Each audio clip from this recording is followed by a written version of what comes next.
দীর্ঘদিন পর চট্টগ্রামের লোহাগাড়ায় আসছে বাংলাদেশ জামায়াতে ইসলামীর আমির ডাক্তার শফিকুর রহমান। আসন্ন নির্বাচনের প্রাক্কালে এই সফরকে ঘিরে উচ্ছ্বসিত দলীয় নেতাকর্মীরা। সোমবার সকাল 11টায় লোহাগাড়া উপজেলার পাদুয়া হাই স্কুল মাঠে অনুষ্ঠিত হবে এই নির্বাচনী জনসভা। কেন্দ্রীয় নেতার আগমনকে ঘিরে শুধু দলীয় কর্মীরাই নয়, সাধারণ মানুষের মধ্যেও রয়েছে কৌতূহল ও আগ্রহ। অনেকেই মনে করছেন এই জনসভা এলাকার রাজনৈতিক দিক নির্দেশনায় গুরুত্বপূর্ণ ভূমিকা রাখতে পারে।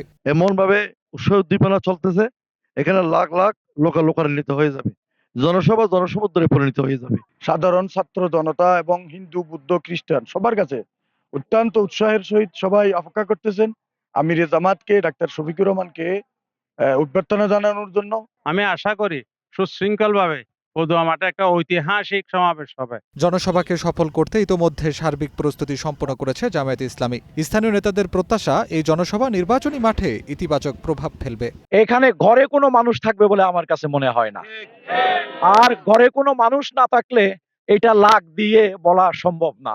আমরা যেই দাবি দেব সেই দাবি আগে তিনি বাস্তবায়ন করার ঘোষণা দিয়ে দেন।